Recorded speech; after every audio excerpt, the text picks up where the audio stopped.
Assalamualaikum warahmatullahi wabarakatuh.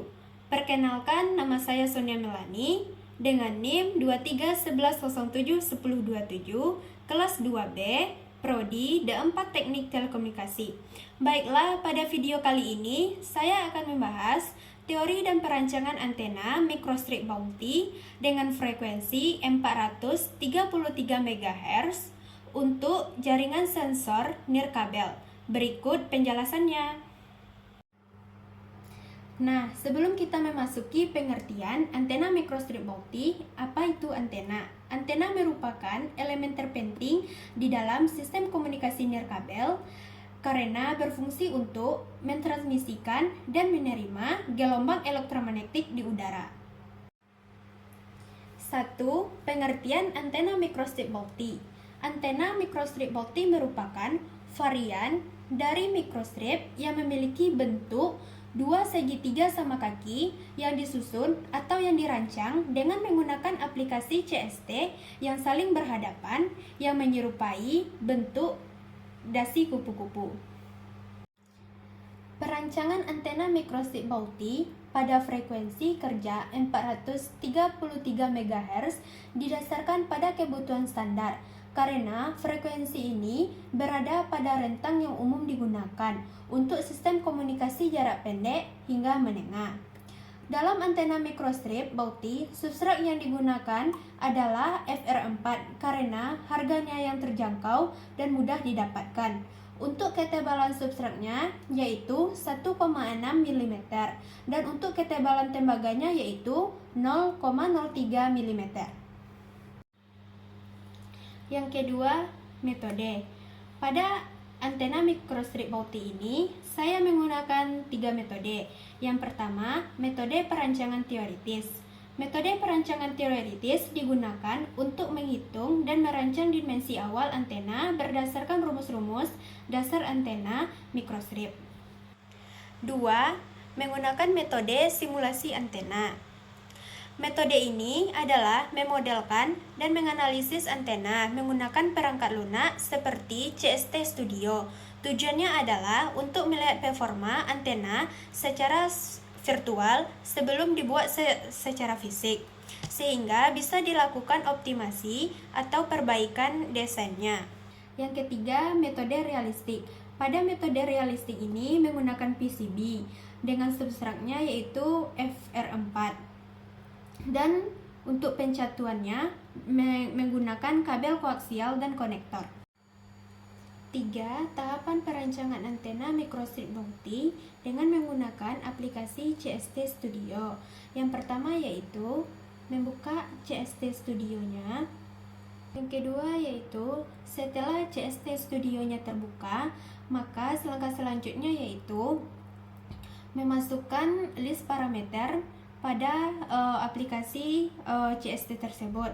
Setelah kita memasukkan list parameternya, selanjutnya yaitu membuat pola antena yang sudah kita ketahui. 3. Setelah desain antena selesai, selanjutnya melakukan run atau merestart antena tersebut untuk melihat hasil dari S11 atau S parameter dan VSWR-nya dan gain atau lain-lain.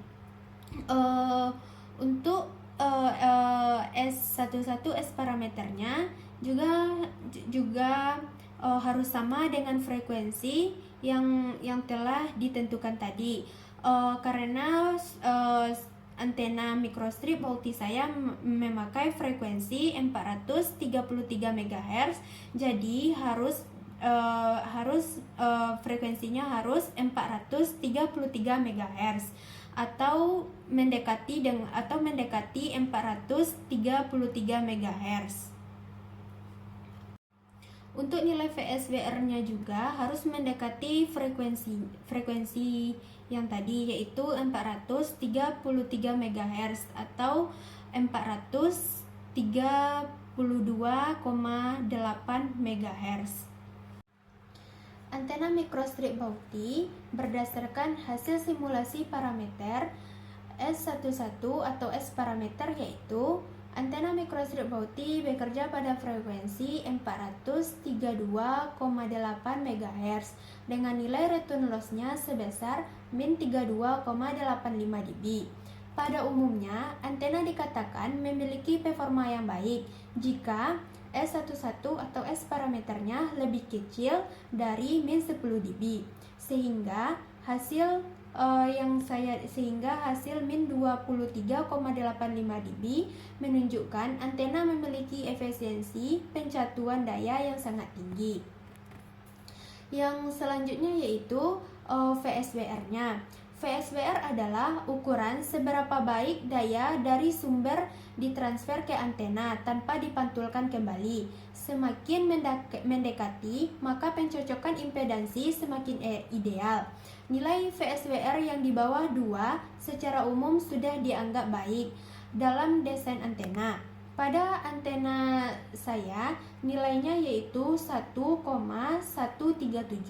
Ini menunjukkan antena hampir seluruhnya menyerap daya yang diberikan tanpa pantulan. 4. Tahapan fabrikasi. Yang pertama yaitu memindahkan desain antena mikrostrip Bauti yang telah dibuat pada CST Studio ke CorelDRAW. Yang kedua yaitu mencetak desain antena yang telah dipindahkan ke CorelDRAW. Ketiga yaitu menempelkan desain antena yang telah dicetak tadi kepada PCB. Lalu desain tersebut diberi air atau membasahi desain tersebut. Sebelum desainnya disetrika, kita mengalas desain tersebut dengan kertas kosong. Setelah mengalasnya, selanjutnya kita menyetrika desain tersebut hingga menempel pada PCB. Setelah desain yang disetrika tadi menempel pada PCB, selanjutnya rendam ke dalam air dan tunggu beberapa menit. Setelah itu, kupaskan kertas yang telah menempel pada PCB tadi. Setelah kertas dilepaskan pada PCB, langkah selanjutnya yaitu melarutkan PCB dengan menggunakan larutan HCl dan H2O2. Setelah PCB tersebut dilarutkan, selanjutnya yaitu memasukkan PCB tersebut ke dalam air yang bersih untuk dibersihkan sisa-sisa desainnya dengan menggunakan thinner agar hasilnya lebih bersih.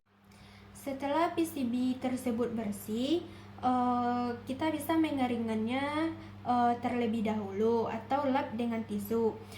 Setelah itu kita memasang konektor di kabel koaksial. Selanjutnya, memasang kabel koaksial pada PCB dengan cara menyolderkan.